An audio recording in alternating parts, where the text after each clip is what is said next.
नमस्कार, परत एकदा तुमच्या सगळ्यांचं स्वागत आहे माझ्या यूट्यूब चॅनलमध्ये, ज्याचं नाव आहे उगाच काहीतरी आपलं. आणि आज आपण बनवणार आहोत झटपटीत असे 10 मिनिटात बनणारी फ्लावरची भाजी. तर चला रेसिपीकडे आपण वळूया लगेचच.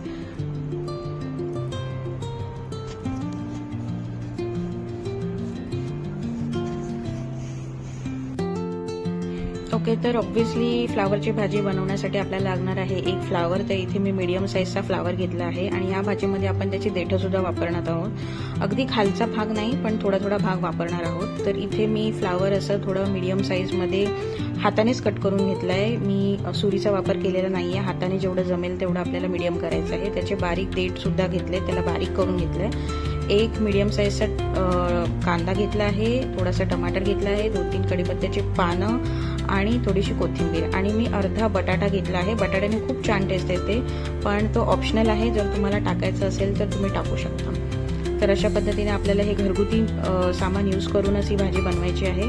तर कढई तापून घ्यायची आणि त्याच्यामध्ये थोडंसं तेल ओतायचं आहे. तेल टाकल्यानंतर आपल्याला थोडेसे जिरे टाकायचे आहेत.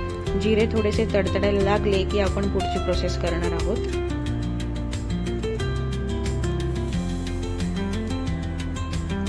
तर इथे जिरे थोडेसे फ्राय झालेले आहेत आणि त्यानंतर आपण थोडंसं त्याला हलवून घ्यायचं आणि कढीपत्ता टाकायचा आहे.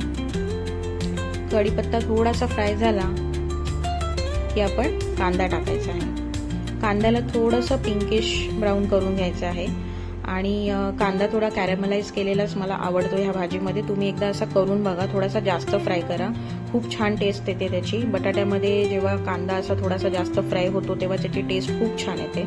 एकदा तुम्ही असं करून बघा नक्कीच.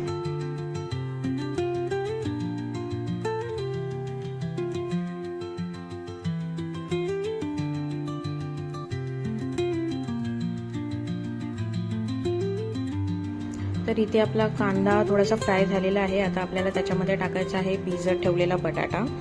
तर बटाटा आपल्याला सगळ्यात आधी टाकायचा आहे, कारण थोडासा कडक असतो आणि कांद्यामध्ये तो थोडा मऊ पडतो आणि ह्याची टेस्ट पण खूप छान लागते नंतर भाजीमध्ये.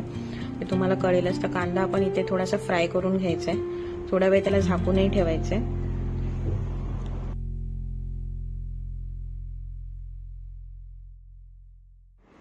तर मध्ये मध्ये आपल्याला थोडंसं असं हलवत राहायचं आहे बटाट्याला, सो दॅट ते चिकटू नये खाली. आणि त्यानंतर आपल्याला लगेच टाकायची जी बारीक केलेली देठं आहेत ती, आणि त्याचसोबत आपल्याला आपला फ्लावर सुद्धा त्याच्यामध्ये मिक्स करून घ्यायचं आहे आणि सगळ्याला चांगलं मिक्स करून घ्यायचं आहे. फ्लावर थोडासा मऊ होईपर्यंत आपल्याला थोडं मिक्स करायचं आहे झाकण ठेवून. आणि फ्लावर थोडासा मऊ झाला की मग आपण मसाले टाकणार आहोत या भाजीमध्ये.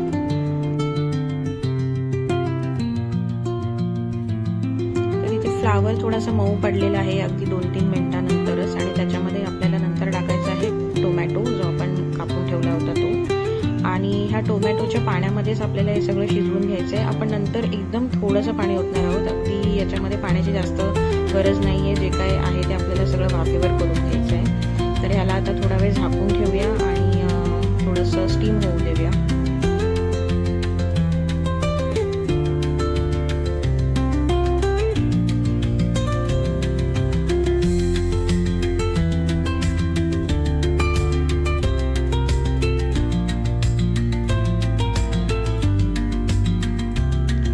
थोड्या वेळाने आपल्याला चेक करत राहायचं आहे की फ्लावर किती शिजलं आहे.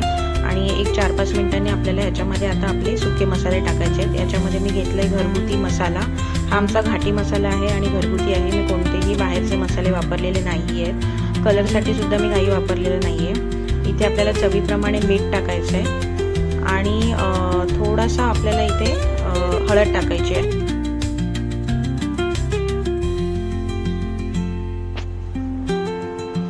त्यानंतर आपण टाकूया थोडीशी धणे पावडर. तर इथे अर्धा चमचा धणे पावडर टाकायची आहे. तुम्ही तुमच्या भाजीनुसार कमी जास्त हे मसाले करू शकता. आणि पूर्ण एकदा मिक्स करून घ्यायचे सगळं व्यवस्थित. सगळं मसाले एकजीव झाले पाहिजे त्या भाजीला.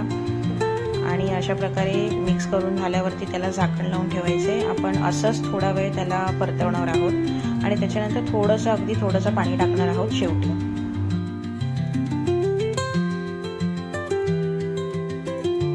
तर आपली भाजी ऑलमोस्ट रेडी आहे आणि इथे थोडीशी कोथिंबीर मी ॲड केलेली आहे. आणि भाजी थोडीशी मला ड्राय वाटत होती, त्यामुळे मी अगदी थोडं 2च चमचे पाणी त्यामध्ये ॲड केलेलं आहे एकदम शेवटी. आणि त्यानंतर भाजी झाकून ठेवायची आणि 2-3 मिनिटांनी आपली भाजी रेडी होणार आहे. अशा पद्धतीने तुम्ही खरंच ही भाजी बनवून बघा. एकदम कमी पाण्यामध्ये बनवली तर भाजीला खूप छान टेस्ट येते आणि कांदा कॅरमलाइज झाल्यामुळे खरी या भाजीची टेस्ट येते. तर आता मी इथे भाजी झाकून ठेवली आणि 1-2-3 मिनिटांनी आपली भाजी रेडी होणार आहे. तर इथे तुम्ही बघू शकता कलर किती छान आला आहे. झटपट अशी आपली फ्लावरची भाजी रेडी आहे. जर व्हिडिओ आवडला असेल तर नक्की लाईक, शेअर आणि सबस्क्राईब करा आणि भाजी बनवून नक्की कमेंटमध्ये सांगा कशी बनली आहे. Thank you so much.